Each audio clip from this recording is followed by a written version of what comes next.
Alhamdulillah. Hadzana li hadza wa ma kunna linahtadiya laula an hadanallah. Asyhadu an la ilaha illallah wahdahu la syarikalah wa asyhadu anna Muhammadan abduhu wa rasuluh. Amma ba'du. Ikhwatu iman rahimakumullah. Pada kali ini saya ingin menyampaikan sebuah tema, yaitu bulan Ramadan, bulan penuh ampunan.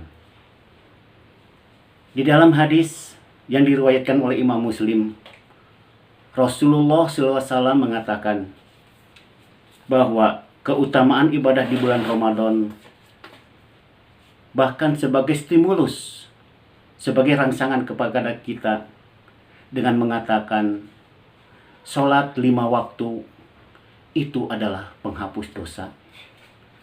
Sholat Jumat dari satu Jumat ke Jumat yang lain itu pun sebagai kifarat, sebagai penghapus dosa.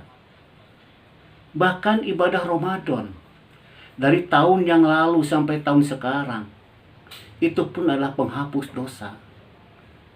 Ibadah umroh dari satu ibadah umroh yang satu kepada ibadah umroh yang lainnya itu pun adalah penghapus dosa. Yang jadi pertanyaan, ibadah yang seperti apakah yang menjadi kifarat, yang menjadi penghapus dosa? Ibadah yang diterima oleh Allah, ibadah yang makbul adalah ibadah yang dilandasi oleh niat yang ikhlas, yang semata-mata karena Allah Subhanahu wa Ta'ala. Kemudian di dalam pelaksanaan ibadah, semuanya haruslah mengikuti kaifiat Rasulullah Sallallahu Alaihi Wasallam. Semua harus mencontoh kepada tuntunan yang diberikan oleh Rasulullah Sallallahu Alaihi Wasallam. Di dalam hadis Imam Ahmad, Rasulullah bersabda, bila Ramadan tiba, setan-setan dibelenggu, pintu-pintu neraka ditutup, dan pintu-pintu surga dibuka.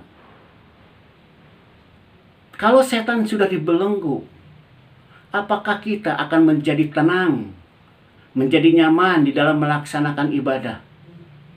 Tetapi pada kenyataannya, realita di masyarakat, di bulan Ramadan, banyak orang yang melanggar aturan-aturan Allah. Banyak orang-orang yang tidak mentaati aturan-aturan Allah. Itu semua karena godaan setan. Ikhwatu iman rahimakumullah. Ketika kita melaksanakan ibadah yang dilandasi dengan niat lillah, karena Allah, kemudian kaifiatnya sesuai dengan contoh Rasulullah SAW, dilaksanakan dengan sungguh-sungguh, ibadah yang seperti itulah yang mampu membelenggu setan. Kalau setan-setan sudah terbelenggu dengan cara ibadah kita yang benar, insya Allah pintu-pintu neraka akan tertutup dan pintu-pintu surga terbuka. Setan tidak akan pernah diam. Setan akan terus berusaha untuk menggoda umat manusia di dalam rangka melaksanakan ibadahnya. Timbul pertanyaan, apa langkah-langkah yang harus kita lakukan untuk mengatasi semua godaan setan tersebut? Ikhwatu iman rahimakumullah. Ada beberapa langkah yang disampaikan oleh Allah Subhanahu wa Ta'ala dan bimbingan Rasulullah sallallahu alaihi wasallam dalam rangka menghadapi godaan-godaan setan ini. Yang pertama, kita harus ikhlas di dalam beribadah. Di dalam surat Al-Hijr ayat 39 sampai 40. Di situ sudah jelas Allah menentukan keputusannya bahwa setan itu adalah makhluk yang terkutuk. Setan menerima keputusan Allah tersebut, tetapi dia akan tetap menggoda umat manusia ke dalam jurang kehancuran. Setan akan berusaha menjerumuskan manusia ke dalam kemaksiatan, tetapi setan tidak akan mampu menggoda orang-orang yang ikhlas.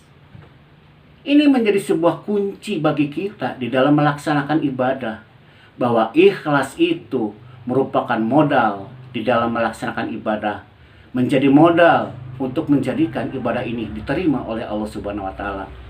Ibadah yang jauh dari godaan setan. Yang kedua, manusia kadang-kadang lupa. Manusia kadang-kadang hilaf. Mereka kadang-kadang terjerumus ke dalam kesalahan. Maka pada saat itulah kita harus cepat-cepat istighfar. Setan bisa mencelakakan manusia dengan dosa dan dosa. Kadang-kadang manusia menganggap bahwa dosa itu adalah dosa yang kecil. Justru itulah yang disenangi oleh setan. Sedikit demi sedikit manusia melakukan dosa-dosa yang kecil. Lama-lama akan bertumpuk menjadi dosa yang besar. Manusia tidak menyadari bahwa itu adalah sebuah dosa. Maka kita, ketika sadar melakukan sebuah kesalahan, kita harus segera istighfar. Mohon ampun kepada Allah atas segala kesalahan. Dan terus memperbaiki diri ke dalam bentuk perbaikan yang lebih sempurna lagi. Iwatu iman rahimakumullah. Kalau setan sudah tidak mampu menggoda manusia-manusia yang beribadah karena keikhlasan, maka setan akan membelokkan strateginya, siasatnya untuk menggoda manusia. Mereka digoda dengan perbuatan-perbuatan yang bid'ah. Perbuatan-perbuatan yang tidak ada contoh dari Rasulullah SAW. Tetapi mereka memandang ini adalah sebuah ibadah. Kalau menganggap itu sebuah ibadah, maka mereka akan berharap itu adalah mendapat pahala. Maka akan jauh dari istighfar. Ini adalah sebuah jebakan setan yang membahayakan.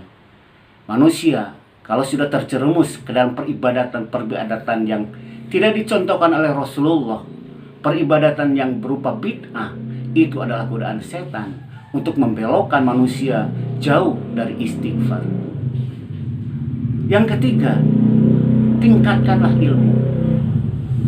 Di dalam hati kita akan tumbuh dua bisikan. Satu, bisikan dari malaikat. Yang kedua, bisikan setan. Bisikan malaikat akan membawa kita kepada kebaikan. Sedangkan setan jelas dan pasti dia akan membisikkan kepada kesesatan. Kemudian tinggal kita sendiri untuk menentukan mana yang akan kita ikuti. Bisikan mana yang akan kita ikuti? Bisikan malaikat ataukah bisikan setan? Kita harus bisa memilih dan memilah mana yang benar, mana yang salah, mana yang hak dan mana yang batil, mana yang sunnah, mana yang bid'ah. Itu harus kita bedakan. Bagaimana cara membedakannya? Itu harus dengan ilmu. Kita harus thalabul ilmu. Thalabul ilmu tidak ada batasnya. Harus kita pelajari, harus kita cari, harus kita tuntut sepanjang hayat kita.